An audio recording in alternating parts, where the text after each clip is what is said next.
Hello friend, एक बार फिर से आपका स्वागत है मेरे इस यूट्यूब चैनल ओके जी के चैनल में। तो दोस्तों आज अपन पढ़ेंगे रीड लेवल 1 व रीड लेवल 2 के लिए विकारी शब्द।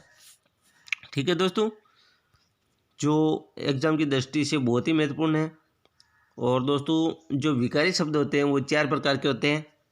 पहला होता है संज्ञा, दूसरा होता है सर्वनाम, तीसरा होता है क्रिया और चौथा होता है विशेषण। ठीक है दोस्तों, संज्ञा, सर्वनाम और विशेषण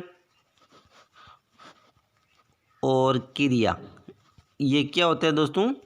विकारी शब्द होते हैं। ठीक है दोस्तों, जिसमें अपन सबसे पहले जो पढ़ेंगे वो पढ़ेंगे दोस्तों अपन संज्ञा शब्द। ठीक है दोस्तों, तो शुरू करते हैं। संज्ञा शब्द संस्कृत भाषा का शब्द है। किस भाषा का शब्द है दोस्तों? संस्कृत भाषा का शब्द है। ठीक है दोस्तों, जो संज्ञा शब्द है वो संस्कृत भाषा का शब्द है, क्योंकि जिस शब्द के ऊपर अनुस्वार लग जाता है वो संस्कृत भाषा का शब्द होता है, यानी तत्सम शब्द होता है। और विकारी शब्द किसे कहते हैं? वे शब्द जो लिंग, वचन, काल, रूप के आधार पर अपना रूप बदल लेते हैं उन्हें विकारी शब्द कहते हैं। जैसे लड़का है तो लड़का क्या है? संज्ञा है, तो इसका रूप क्या चेंज हो जाएगा? लिंग क्या परिवर्तन हो जाएगा? लड़की हो जाएगा। ठीक है, इसका मतलब लड़का क्या है? विकारी शब्द है। ठीक है दोस्तों, क्योंकि लड़का क्या है? अपना रूप बदल लिया है ना, लिंग परिवर्तन हो गया, तो ये क्या हो गया? विकारी शब्द हो गया। ठीक है दोस्तों, और जब जैसे अविकारी शब्द किन्हें कहते हैं?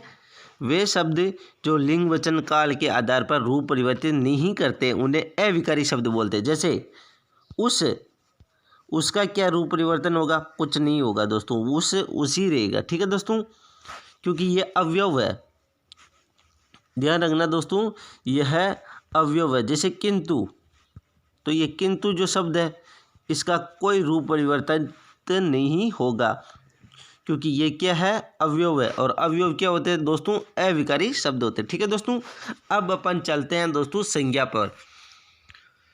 दोस्तों जो संज्ञा शब्द है संस्कृत भाषा का शब्द है, यानी तत्सम शब्द है, जिसके ऊपर अनुस्वार लग जाता है ये वाला, वो संस्कृत भाषा का शब्द होता है, यानी तत्सम होता है। अब विश्लेषण देखते हैं संज्ञा का।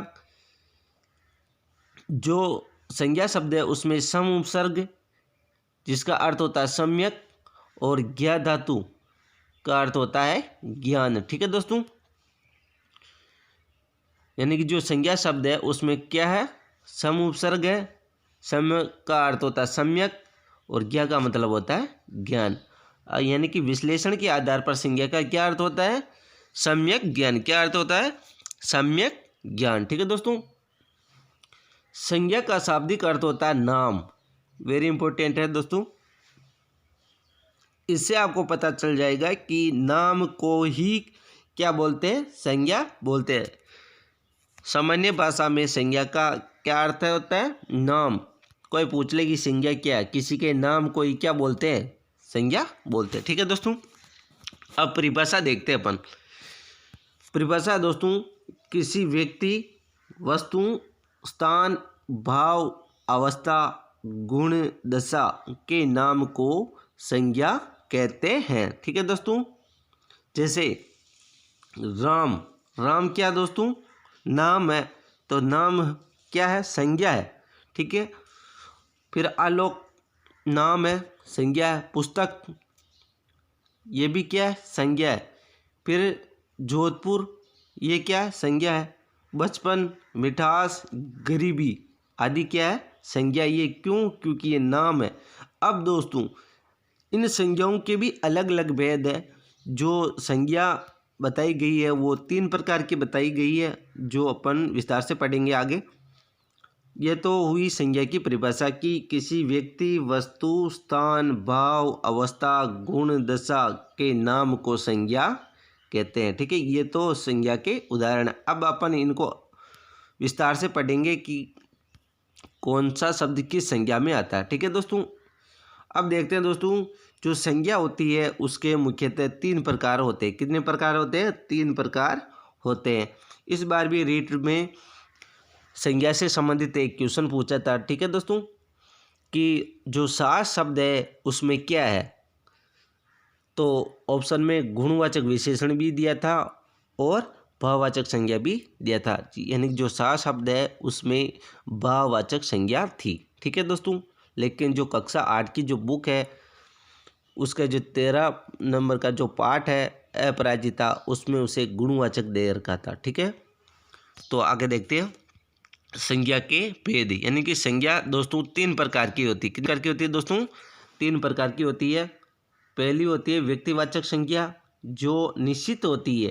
ठीक है दोस्तों, निश्चित का मतलब जैसे ताजमहल है, तो ताजमहल क्या है दोस्तों? निश्चित है, नाम है, निश्चित है। ठीक है दोस्तों, फिर दोस्तों जो जातिवाचक संज्ञा होती है वो दोस्तों होती है 2 प्रकार की। जो जातिवाचक संज्ञा होती है दोस्तों वो कितने प्रकार की होती है? 2 प्रकार की होती है।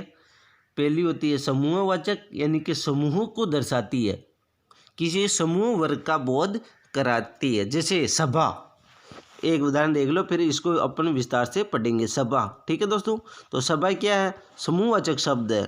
और सभा भी फिर क्या? जातिवाचक, यानी जाति का बोध करा रही। ठीक है, सभा। फिर है द्रव्यवाचक या पदार्थवाचक, यानी कि इसमें नाप तोल यानी मात्रा से संबंधित वर्ग का ये बोध कराते हैं। ठीक है, एक ये बात ध्यान रखना कि जो जातिवाचक संज्ञा होती है वो अनिश्चित होती है, अर्थात यानी कि कौन सी से प्रश्न करने पर इसका आंसर आता है। ठीक है दोस्तों, यानी कि ये कौन सी से प्रश्न करने पर ये जातिवाचक संज्ञा बनती है, जिसको अपन आगे अच्छे से अभी विस्तार से पढ़ेंगे। ठीक है, जैसे कौन सी पुस्तक। ठीक है दोस्तों, कौन सी पुस्तक, तो यानी कौन सी से प्रश्न किया जाता है जातिवाचक संज्ञा में। ठीक है, फिर है भाववाचक संज्ञा, जिसमें भाव को दर्शाया जाता है। जो संज्ञा भाव के नाम का बोध कराती है उसे भाववाचक संज्ञा कहते हैं। ठीक है, अब अपन इनको विस्तार से पढ़ते हैं दोस्तों, ताकि आपको अच्छे से समझ में आ जाए। जो पहला जो प्रकार है दोस्तों है वो है व्यक्तिवाचक संज्ञा। जो पहला शब्द इसमें दे रखा है व्यक्ति, यानी कि व्यक्तिवाचक, नाम से स्पष्ट हो रहा है दोस्तों कि व्यक्तिवाचक, यानी कि व्यक्ति का बोध कराई गई है ना। तो परिभाषा देखते हैं। व्यक्ति विशेष, वस्तु विशेष अथवा स्थान विशेष के नाम को व्यक्तिवाचक संज्ञा कहते हैं। क्या दोस्तों परिभाषा? व्यक्ति विशेष, वस्तु विशेष, स्थान विशेष के नाम को क्या बोलते हैं दोस्तों? व्यक्तिवाचक संज्ञा बोलते हैं। जैसे व्यक्ति विशेष में अभिषेक गुंजन। ठीक है दोस्तों, यानी कि व्यक्ति के नाम का बोध करा रही है, इसलिए ये क्या हो गई? व्यक्ति विशेष, है नहीं। ठीक है, जैसे कविता, कामिनी, लोकेश, ये क्या है? व्यक्ति विशेष। क्यों? क्योंकि व्यक्ति का नाम है ओनली, है ना, इसलिए व्यक्ति विशेष, क्योंकि परिभाषा में दे रखा था किसी व्यक्ति विशेष। ठीक है, उसके बाद में दोस्तों है वस्तु विशेष। ठीक है, उसके बाद में यहाँ आ रहा था परिभाषा में कि वस्तु विशेष। तो इसमें वस्तु विशेष में देखते हैं रामायण, उषा पंखा, रीटा मशीन, ये वस्तु विशेष के नाम है। जैसे रामायण क्या है? पुस्तक है। ठीक है, तो पुस्तक का नाम है ये रामायण। ठीक है, और उषा पंखा ये नाम है। ठीक है, किसी वस्तु का नाम है, इसलिए उषा पंखा क्या हो गया? वस्तु विशेष में आएगा, और जो भी किस में आएगा? व्यक्तिवाचक संज्ञा में। ठीक है, रीटा मशीन ये भी वस्तु विशेष है, किसी वस्तु का नाम है रीटा मशीन। ठीक है, अगर यदि दोस्तों यहाँ पर पुस्तक शब्द होता ओनली, क्या होता? पुस्तक शब्द होता, तो क्या होता दोस्तों? जातिवाचक संज्ञा हो जाती। पुस्तक शब्द क्या है? ओनली जातिवाचक संज्ञा। ठीक है, पुस्तक जो शब्द है वो क्या है दोस्तों? जातिवाचक संज्ञा हो जाएगी। अगर रामायण लिख देता मैं, ये रामायण पुस्तक, तो व्यक्तिवाचक संज्ञा होती है। ठीक है, रामायण पुस्तक तो व्यक्तिवाचक संज्ञा हो, क्योंकि पुस्तक के आगे रामायण लिखा हुआ है और रामायण क्या है? नाम है, तो व्यक्तिवाचक हो जाएगी। लेकिन जो पुस्तक शब्द है वो जातिवाचक होगा। ठीक है, फिर जो दोस्तों ये यहाँ पर ये गलत लिखने में आ गया था, तो इसको मैंने आगे दे रखा है। ठीक है दोस्तों, जो स्थान विशेष है दोस्तों, इसमें जो आता है जैसे जयपुर, गंगा, ताजमहल और हिमालय। ठीक है दोस्तों, ये किसी स्थान के क्या है, नाम है, तो ये व्यक्तिवाचक में आएंगे क्योंकि जयपुर क्या नाम है, गंगा नदी का नाम है, ताजमहल नाम है, हिमालय नाम है। अब देखो दोस्तों, मैं आपको इसके साथ ही जातिवाचक संज्ञा भी थोड़ा समझा देता हूँ। जैसे शहर, तो शहर शब्द क्या हो जाएगा दोस्तों, जातिवाचक हो जाएगी, और जो नाम है जयपुर ये व्यक्तिवाचक संज्ञा हो जाएगी। गंगा शब्द है तो ये तो होगा, गंगा शब्द तो व्यक्तिवाचक, और जो नदी शब्द है ये हो जाएगा दोस्तों जातिवाचक। ठीक है दोस्तों। ताजमहल, तो ताजमहल जो स्थान है, जैसे महल शब्द है, महल, तो दोस्तों ये महल शब्द है, ये तो हो जाएगा जातिवाचक दोस्तों, और ये ताजमहल ये हो जाएगा व्यक्तिवाचक संज्ञा। ठीक है दोस्तों। हिमालय, तो हिमालय जो शब्द है दोस्तों, हिमालय तो होगा व्यक्तिवाचक क्योंकि नाम है, और पहाड़ जो शब्द है ये हो जाएगा दोस्तों व्यक्तिवाचक। ये ध्यान रखना दोस्तों, ये वाले शब्द सारे क्या व्यक्तिवाचक संज्ञा है। ठीक है दोस्तों। अब दोस्तों अपन पढ़ते हैं दूसरा प्रकार संज्ञा का, वो है जातिवाचक संज्ञा। ठीक है दोस्तों। जिस संज्ञा शब्द से किसी प्राणी, वस्तु, स्थान की जाति या पूरे वर्ग का बोध होता है उसे जातिवाचक संज्ञा कहते हैं। जिस संज्ञा से किसी प्राणी, वस्तु, स्थान की जाति या पूरे वर्ग का बोध होता है उसे अपन जातिवाचक संज्ञा कहते हैं। अर्थात वे शब्द जो किसी पूरे वर्ग या जाति का बोध कराते हैं उसे अपन जातिवाचक संज्ञा कहते हैं। और जातिवाचक संज्ञा दोस्तों क्या होती है, अनिश्चित होती है। ठीक है। जैसे एग्जाम्पल के माध्यम से अपन समझेंगे दोस्तों। जो पहला है प्राणी विशेष, तो प्राणी में मनुष्य। ठीक है दोस्तों। जो मनुष्य शब्द है वो क्या होगा दोस्तों, जातिवाचक संज्ञा होगा। क्यों? क्योंकि मनुष्य कोई किसी का नाम नहीं है, बल्कि प्राणी की जाति है। ठीक है, व्यक्ति की जाति है ये। ठीक है, कि वो क्या है, मनुष्य है। जैसे राम शब्द होता, तो राम तो क्या हो जाएगा व्यक्तिवाचक, लेकिन जो राम क्या है, एक मनुष्य है, तो ये मनुष्य शब्द जातिवाचक संज्ञा होगा। लड़की जो शब्द है जातिवाचक होगा क्योंकि किसी, जैसे सीता, तो सीता शब्द तो क्या होगा व्यक्तिवाचक, और जो दोस्तों जो लड़की शब्द है ये हो जाएगा जातिवाचक। घोड़ा किसी का नाम नहीं है, किसी पशु की जाति विशेष का बोध करा रहा है। ठीक है, घोड़ा। मोर ये भी क्या जातिवाचक। सेना ये भी क्या है दोस्तों जातिवाचक, क्योंकि सेना किसी का नाम नहीं है। ठीक है दोस्तों, किसी समूह वर्ग का बोध कराती है। ठीक है। सभा ये भी समूहवाचक शब्द है, और किसी का बोध करा रही है, समूहवाचक शब्द का बोध करा रही है। ठीक है, सभा। फिर वस्तु, पुस्तक शब्द है दोस्तों, तो पुस्तक क्या जातिवाचक है। किसी, जैसे रामायण पुस्तक, तो रामायण तो नाम है, रामायण पुस्तक, फिर तो वो व्यक्तिवाचक हो जाता है। लेकिन जो पुस्तक है किसी, जैसे उषा पंखा, तो ठीक है दोस्तों, तो ये उषा पंखा जो शब्द है ये तो देखो नाम है, तो इसलिए ये तो क्या हो जाएगा व्यक्तिवाचक हो जाएगा। लेकिन जो मशीन है शब्द ये वाली, तो ये फिर हो जाएगा मशीन शब्द तो हो जाएगा जातिवाचक, उषा पंखा व्यक्तिवाचक। ठीक है। फिर दोस्तों देखते हैं दूध क्या है दोस्तों, द्रव्यवाचक है, और द्रव्यवाचक जातिवाचक के जो प्रकार मैंने बताए थे, समुदायवाचक व दूसरा द्रव्यवाचक या पदार्थवाचक, तो ये उसमें आ जाएंगे। ठीक है।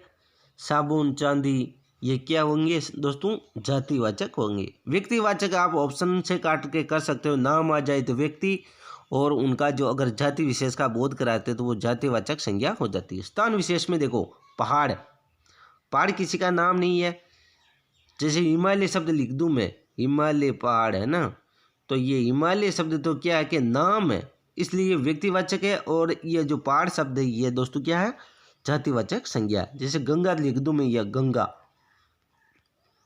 तो गंगा तो क्या है, व्यक्तिवाचक होगा। क्यों?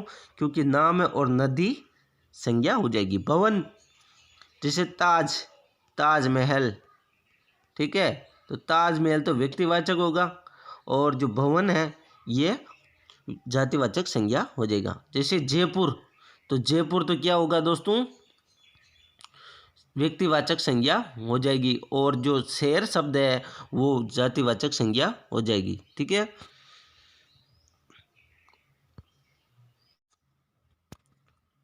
फिर दोस्तों है गांव। क्या है? गांव। तो गांव शब्द है दोस्तों, ये तो हो जाएगा जातिवाचक संज्ञा। और जो जैसे मालका खेड़ा, ये जो दोस्तों ये है गांव का नाम, तो ये क्या हो जाएगा दोस्तों, ये हो जाएगा व्यक्तिवाचक, क्योंकि मालका खेड़ा नाम है। ठीक है, विद्यालय क्या जातिवाचक संज्ञा है। और जैसे बे विद्यालय, तो ये क्या हो जाएगा दोस्तों, ये हो जाएगा फिर व्यक्तिवाचक में। बे क्या नाम हो गया। ठीक है, अब है दोस्तों कि जिन शब्द पदों से पहले कौन लगाकर प्रश्न किया जाता है उन्हें जातिवाचक संज्ञा कहते हैं, और जिनसे पहले कौन प्रश्न लगाकर नहीं किया जा सकता उन्हें व्यक्तिवाचक या भाववाचक संज्ञा कहते हैं। ठीक है दोस्तों, यानी कि थोड़ा गलत हो गया था यहाँ पे लिखने में, तो यहाँ जातिवाचक संज्ञा की जगह क्या होगा, भाववाचक। अर्थात यानी कि जिन पदों से पहले कौन लगाकर प्रश्न किया जा सकता है उन्हें जातिवाचक संज्ञा, और जिन्हें से पहले कौन लगाकर प्रश्न नहीं किया जा सकता उन्हें व्यक्तिवाचक संज्ञा व भाववाचक संज्ञा कहा जाता है। ठीक है दोस्तों, अब अपन आगे चलते हैं। जातिवाचक संज्ञा के दो प्रकार होते हैं। कितने प्रकार होते हैं दोस्तों? जातिवाचक संज्ञा के दो प्रकार होते हैं। ठीक है, जो पहला प्रकार है दोस्तों वो है परिणाम या द्रव्यवाचक या मात्रा नापतोल से संबंधित जातिवाचक संज्ञा। यानी जो पहला प्रकार होता है वो परिणाम व द्रव्यवाचक संज्ञा होती है, और दूसरी होती है समुदायवाचक। तो पहले अपन परिणाम या द्रव्यवाचक संज्ञा को पढ़ते हैं। जो पहला जो प्रकार है उसमें दोस्तों है सोना, चांदी, तांबा, पीतल, दूध, दही, घी, शक्कर, ज्वार, बाजरा, गेहूँ, चावल, मक्का, लोहा, कोयला, पेट्रोल, डीजल। ये सभी शब्द किस में आते हैं दोस्तों?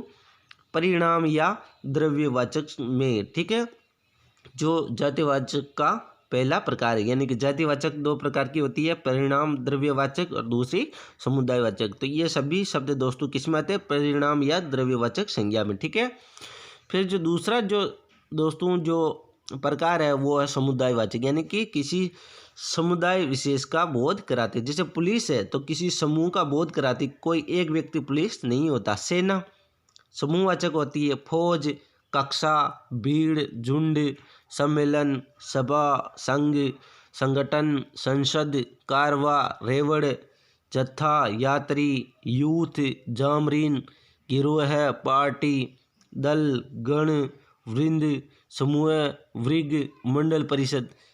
तो दोस्तों ये सभी क्या है? समूहवाची शब्द है, और ये किसी समूह विशेष का बोध कराती है, और ये किसका प्रकार है? जातिवाचक संज्ञा का। ठीक है दोस्तों, अब दोस्तों है भाववाचक संज्ञा। ठीक है दोस्तों, वेरी इंपॉर्टेंट है एग्जाम की दृष्टि से, और इसी से अधिकतर क्वेश्चन पूछे जाते हैं। अभी रेट में पूछा था कि सास जो शब्द है उसमें क्या है, गुणवाचक विशेषण है या भाववाचक? तो उसमें भाववाचक संज्ञा थी। ठीक है दोस्तों, अब मैं आपको ट्रिक बताऊंगा भाववाचक संज्ञा और विशेषण को पहचानने की ट्रिक। अगर व्यक्ति से पहले अगर शब्द जमता है तो दोस्तों वो हो जाएगा विशेषण। ठीक है दोस्तों, क्या हो जाएगा? विशेषण हो जाएगा। जैसे साहसी व्यक्ति, तो जो साहसी शब्द है यह व्यक्ति की विशेषता बता रहा है कि वो कैसा है, साहसी है। तो ये क्या हो जाएगा? व्यक्ति की विशेषता बताने वाला शब्द क्या होता है दोस्तों? विशेषण होता है। और मैं यहाँ लिख दूँ कुछ साहस व्यक्ति, क्या लिखूँ दोस्तों? साहस प्लस व्यक्ति। तो दोस्तों जो ये शब्द नहीं जम रहा है, ठीक है, अगर जो नहीं जमता है वो दोस्तों भाववाचक संज्ञा होती है। इसका मतलब ये जो साहस शब्द है ये क्या है? भाववाचक संज्ञा। और जो साहसी शब्द जम रहा है, साहसी व्यक्ति, तो वाक्य जम रहा है तो ये हो जाएगा विशेषण हो जाएगा। तो ये ट्रिक है दोस्तों भाववाचक व विशेषण को पहचानने की ट्रिक। ठीक है दोस्तों, वेरी इंपॉर्टेंट है। इससे आप पता, अगर ये ट्रिक अभी आपको पता होती रीड में तो आप इस क्वेश्चन को गलत नहीं करते। ठीक है, देखो व्यक्ति से पहले या संज्ञा से पहले अगर शब्द जम रहा है, जैसे साहसी व्यक्ति, तो जम रहा है तो विशेषण होगा, और साहस व्यक्ति नहीं जम रहा है तो भाववाचक संज्ञा होगी। ये इसका अंतर है और ये इसकी ट्रिक है। ठीक है, अब अपन देखते हैं दोस्तों भाववाचक संज्ञा को। किसी भाव अथवा अवस्था गुण दशा के नाम को भाववाचक संज्ञा कहते हैं। ठीक है दोस्तों, किसी भाव अथवा अवस्था गुण दशा के नाम को क्या बोलते हैं दोस्तों? भाववाचक संज्ञा कहते हैं। जैसे सुख, सुख क्या है दोस्तों? एक भाव है। बचपन क्या है दोस्तों? भाव है। सुंदरता क्या है दोस्तों? भाव है। जिस चीज़ को अपन महसूस कर सकते हैं ओनली, वो भाववाचक संज्ञा होती। जैसे साहस शब्द है तो साहस को अपन सिर्फ महसूस कर सकते हैं, साहसी व्यक्ति को तो अपन देख सकते हैं, तो वो तो विशेषण हो जाएगा। लेकिन जैसे साहस है तो वो क्या? भाव है। ठीक है, जैसे सुख है, सुख को अपन महसूस कर सकते हैं दोस्तों। ठीक है, तो ये भाव हो गया। बचपन, बचपन को महसूस कर सकते हैं। सुंदरता, इसे भी अपन महसूस कर सकते हैं। ठीक है दोस्तों, सुंदरता का भाव, बचपन का भाव, सुख का भाव, ये क्या है दोस्तों? भाव है, और ये भाववाचक संज्ञा में आएंगे। जिस चीज़ को अपन सिर्फ महसूस कर सकते हैं, पकड़ नहीं सकते, वो भाववाचक संज्ञा वाले शब्द होते हैं। ठीक है, ये ध्यान रखना दोस्तों। ये ट्रिक मान लो आप भाववाचक संज्ञा की, कि जिन शब्दों को अपन महसूस कर सकते हैं, जिन्हें अपन पकड़ नहीं सकते, वो दोस्तों भाववाचक संज्ञा में आते। वे शब्द एक वचन होकर समूह का बोध कराते हैं, वो भाववाचक संज्ञा कहलाते। वे शब्द जो एक वचन होकर किसी समूह का बोध कराते हैं, वो क्या होते हैं दोस्तों? भाववाचक संज्ञा होते हैं। अब अपन देखते हैं दोस्तों विशेषण से भाववाचक संज्ञा कैसे बनाते हैं। ठीक है दोस्तों, जैसे विशेषण से अपन को बनाना भाववाचक संज्ञा, यानी पहले देखेंगे आई, आई पढ़ते। ठीक है, तो जो साफ है वो क्या? विशेषण है, किसी की विशेषता बताता है साफ शब्द। तो साफ में आई प्रत्यय लगाने से क्या बनेगा? सफाई। ये क्या हो जाएगा? भाववाचक संज्ञा बन गई। जो सफाई शब्द है इसमें क्या? भाववाचक संज्ञा है। अच्छा क्या है? विशेषण है, अच्छा शब्द। अब आई प्रत्यय लगने से क्या बना? अच्छाई। वैसे जो बुरा शब्द है किसी की विशेषता के, वो व्यक्ति बुरा है, तो जो बुरा शब्द है विशेषण, इसमें आई प्रत्यय लगाओ, क्या बनेगा? बुराई। तो ये भाववाचक संज्ञा हो जाएगी। आस प्रत्यय लगाने से खट्टा शब्द क्या बनेगा? खट्टा किसी की विशेषता, तो खट्टास बन जाएगा। मीठा किसी की विशेषता है, मीठा। वह जलेबी मीठी है या मीठा है। वह मावा मीठा है, तो मावा की विशेषता क्या है? मीठा है। और फिर आई यानी कि आस प्रत्यय लगने से क्या बना? मिठास। मीठा से मिठास। ता प्रत्यय लगाने से देखो उदार विशेषण है, उदार में ता प्रत्यय लगाया, उदारता। वीर में ता प्रत्यय लगाने से क्या बना? वीरता। सरल में ता प्रत्यय लगाने से क्या बना? सरलता। तो सरलता, वीरता, उदारता, ये क्या है दोस्तों? भाववाचक संज्ञा। फिर ये प्रत्यय लगाने से, जैसे मधुर है, मधुर क्या है? किसी का गुण की वह मधुर बोलता है, तो यानी कि विशेषण हो जाएगा मधुर। अब तक ये प्रत्यय लगाने से मधुर से क्या बनेगा? माधुर्य, तो माधुरी का भाव। सुंदर में यह प्रत्यय लगाने से क्या बनेगा? सौंदर्य। स्वस्थ में यह प्रत्यय लगाने से क्या बनेगा? स्वास्थ्य। वैसे ही पन प्रत्यय लगाने से खट्टा से क्या बनेगा? खट्टापन। पीला में पन प्रत्यय लगाने से क्या बना? पीलापन। फिर तव पर वीर में तव प्रत्यय लगाने से वीरत्व बन जाएगा। और फिर ई प्रत्यय, लाल में ई प्रत्यय लगाने से क्या बनेगा? लाली। तो ये लाली शब्द क्या होगा? भाव, और लाल क्या होगा? गुण। ठीक है दोस्तों, तो दोस्तों आज तक की अपनी यही थी वीडियो। कल अपन इससे आगे का पार्ट पढ़ेंगे। अगर वीडियो पसंद आई हो तो वीडियो को लाइक करें, और चैनल पर पहली बार हो तो चैनल को सब्सक्राइब जरूर करें। तब तक के लिए जय हिंद, जय भारत।